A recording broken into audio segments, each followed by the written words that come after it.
Well, with the power to soothe and excite, it should come as no surprise that music also has the power to heal. Touted since the days of Aristotle in ancient Greece, an ever growing body of research continues to back music's healing power. Today, we're speaking with Spartan Jody Conradi Stark, PhD, a board certified music therapist with over 35 years of experience. Her work and research has contributed to that growing body and has impacted numerous populations, including psychiatric, cognitively impaired, autism spectrum disorder, veterans, medical, and hospice. Jody is the site director of music therapy clinical services at the Michigan State University Community Music School, Detroit, also known as CMSD, where she partners with the Children's Hospital of Michigan to provide music therapy through a grant funded by the Children's Foundation. On top of that, Jody is also the president and founder of Creative Arts Therapies Incorporated, a company that provides contractual music, dance movement, and art therapy services to agencies and individuals throughout southeastern Michigan. And it's a pleasure to welcome Dr. Stark to MSU Today. Welcome. Thank you, Russ. It's a pleasure to be here. Could we start? Would you define music therapy for us and tell us a little bit about how it works? Sure. Well, I'd like to start by sharing the American Music Therapy Association definition, and they define it as the clinical and evidence-based use of music interventions to accomplish individualized goals within a therapeutic relationship by a credentialed professional who has completed an approved music therapy program. So that's kind of long and wordy, but basically it's using music in a structured manner to improve the lives of individuals, all different types of clients. Music therapists complete an undergraduate or an equivalency degree program, 1,200 hours of clinical training, including their internship, and then we pass a board certification exam to become an MTVC, which is a music therapist board certified. And by the way, music therapy, the first program was at Michigan State in 1944. So cool. And what is it, Jody, about the power of music that's so therapeutic in so many ways when a lot of other vehicles can't reach people who need this therapy? Well, I think when words fail, music speaks. That's one of my favorite quotes, I believe by Hans Christian Andersen. There is something about music. It's happening in the here and now. It's nonverbal. It's connecting us. And I like to emphasize that. I like to emphasize that therapeutic relationship. We connect with individuals. We provide those transformative experiences through music. Music moves us. It engages us, both physically, emotionally, spiritually, cognitively. And how did you initially become interested in music therapy? Well, my parents didn't play instruments, but they loved music. They provided a musical training for me, starting with organ lessons when I was quite young. And then in elementary school, I started on the clarinet. And as I moved into high school, I expanded to play the saxophone. And music was just something that I was fortunately good at. It provided experiences for me that I wouldn't have had without music. I was able to tour Europe, actually, in college with our chamber orchestra. So it opened up the world to me. But I didn't really want to go into performance. I was interested in providing those experiences really for anyone, regardless of ability. And I was in a puppetry troupe, actually, in high school, and we went to a school. Back then, it was segregated, but there was a school for children with disabilities.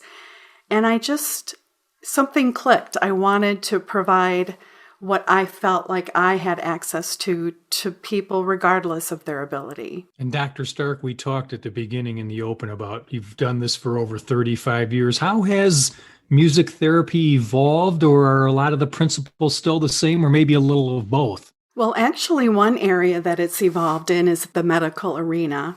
We've got quite a body of literature and evidence base, again, is our research literature that proves the effectiveness of music and music therapy. So that has been an area that has opened up to music therapists as we've seen how effective it can be with patients, regardless of what we're addressing. For example, pain control, working with children during procedures to help them to be calm, to just simply normalize the environment in the hospital that can be quite scary. So that would be one major development. And how long have you worked at the Community Music School Detroit? And tell us a little bit more about being the site director of music therapy clinical services and what that involves. Well, I've been fortunate to work there since its beginning, since it was first opened up in the fall of 2009. And what excites me about working at the Community Music School Detroit is that we're really taking kind of the mission of MSU to an outreach to the individuals in Detroit, to people who may not be able to access music. And that's what we do there. And tell us a bit about your work now with the Children's Hospital of Michigan, your current project. Right. So I do coordinate the music therapy clinical services at CMSD. We have private clients that we provide at our building at the MSU Detroit Center in Midtown, but we also have off-site services through grant funding, for example, at sites such as the Coalition on Temporary Shelter, COTS for children. But also our largest current grant is from the Children's Foundation, and it funds services at the Children's Hospital of Michigan. So I provide the clinical supervision for that program as well as provide clinical services part-time. How would you say the pandemic has altered your program and what you do? Well, it's altered it quite a bit, like it has, I think, everywhere. In terms of our individual clients, we provide those services through Zoom or through telehealth. So I am sitting in my living room by my piano with my microphone and my camera and my lighting to work with my individual clients. And they are in their homes. And although we were not sure how it would work, it's been actually quite successful and I think has helped prevent a sense of isolation, especially for our individuals, our clients with disabilities who may not understand what's happened in terms of being isolated. So I think it's provided that connection and familiarity with their therapist. In addition to providing those sessions virtually, we are on site at Children's Hospital, and of course, we've had major changes in terms of isolating the children, again, more in their rooms. Our playrooms are closed. We used to do a weekly music therapy group where children who were able to leave their hospital room could come to what we call the playroom and be in a group and have kind of a sense of community and work with their peers in music. But now we aren't able to allow children out of their rooms other than for medical reasons, of course. But so it's even more important that we reach them. We actually are doing closed circuit TV programs twice weekly with myself and my colleague. So we provide music therapy via the closed circuit TV, and they can turn on their TV in their room and watch us leading songs or programs about springtime or different themes. But of course, it's even more important is our work at the bedside and working with children individually. We always, of course, are very aware of infection control, but that has been heightened with COVID. So we need to have our PPE currently we're wearing 2 masks, an N95 mask, a surgical mask, and then also a face shield whenever we are working with children. But it's very important for normalcy, I think, to be able to still have that human connection. We actually have buttons with our picture on them so that the children can see what we look like under those masks. But it's interesting, we're able to still provide those services, do music with children, provide distraction during procedures or pain, crises that children might be having. So it's as important, if not more important, than ever. And Dr. Stark, could you walk us through sort of how you plan and then conduct a typical music therapy session? If there is such a thing as a typical one, you probably tailor them to the individual, but just give us sort of a sense of how a therapy session goes, what instruments you play, that kind of thing. Sure. You're exactly right. It's all individual, and there's really no session that would be alike. Just to be specific about at the hospital, if I'm walking into a room and I am seeing a child for the first time, of course, I know what they're in the hospital for. And in the hospital, it can range from infants in the neonatal intensive care unit to older teenagers and even young adults who started their treatment at Children's, maybe returning for chemotherapy or rehab. So we understand what they are there for. So if it's for rehabilitation, if they've maybe been in a car accident or had a traumatic brain injury, we would be on the rehab unit working perhaps to learn how to help walk again or to work with our rehab therapist, learning to speak. If we're working with children, for example, on the burn unit who might be having burn dressing changes, it's more of an immediate intervention where we're trying to help distract them, of course, from the pain of those procedures. We're there to normalize the environment for the family, for the patient. It really is family-centered care, and sometimes the parents need support certainly as much as the patients in terms of what they're facing with their children or their child being hospitalized.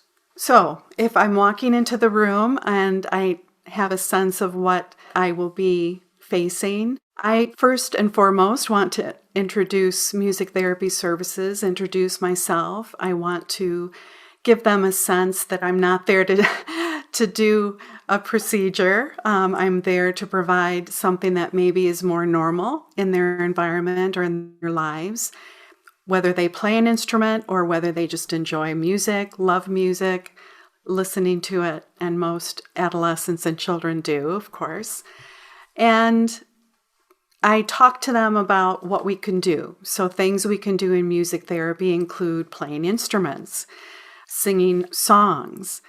It can be composing music, composing songs about their frustration that they're in the hospital or what they miss about not being home. It can be listening to music, so it can be focusing on relaxation, breathing techniques, learning to cope with pain, sometimes chronic pain, such as children with sickle cell. So it really runs the gamut of a number of different types of interventions. Is there a way to tell if you're having a positive impact? And is this something most patients need to do forever, or a couple of years helps? Or I imagine it's very rewarding to do this for you. It is incredibly rewarding. I am so passionate about my work. I love my work. I love that I've been able to work in a number of different settings in a variety of populations and individuals. In terms of seeing how it can work, of course, sometimes it's immediate. So if a child is at the hospital and in pain or crying, needing to have assistance with falling asleep or relaxation, there's the evidence, right? It's pretty surprises me even how quickly they can fall asleep and be able to have some relief from pain and have a chance to relax. For other patients, in terms of, there are a couple of private clients that I've worked with actually since I started at the community music school. One of them, her parents have given consent for me to discuss her.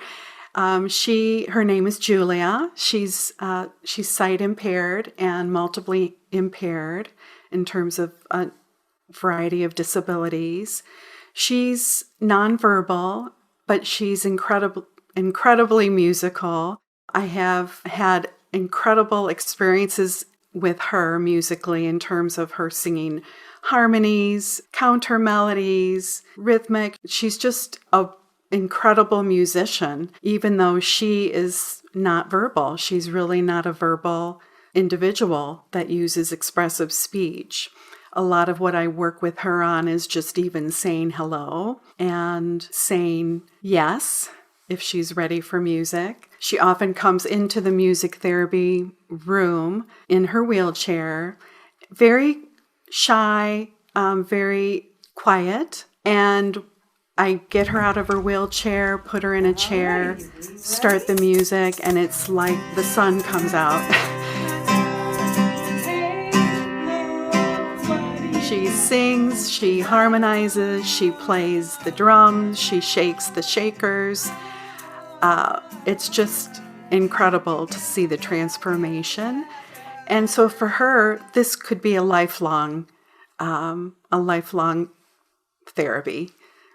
I think she would always benefit, just like all of us, we always can benefit from creative expression. And for her, it's in addition to working on goals, motor skills or speech, expressive communication, it's enjoying being with someone in music and that creative expression. So, Jody, what would you suggest for someone joining in on our conversation who thinks they have a loved one or a friend or family member who could benefit from music therapy? What should they do? Well, going back to that quote, where words fail, music speaks.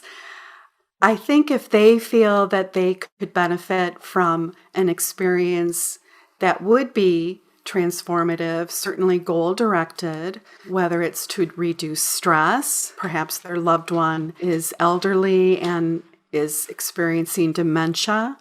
We haven't really talked about that, but often music elicits memories, long-term memories. And again, I've had elderly clients who could no longer speak. They've lost that ability because of dementia, but they are able to sing every word to a song from their youth. We've had loved ones come to groups when it was music therapy so that they could kind of see their loved one come back alive, really, through music, and dance with them and interact with them and see the joy that music brings when it elicits those long-term memories. But music impacts us, again, physically, emotionally, cognitively. So with all those different variety of goals that we focus on through music, I think certainly they should consider music therapy as an alternative. Would you like to tell us a little bit more about the Creative Arts Therapies, your company, and how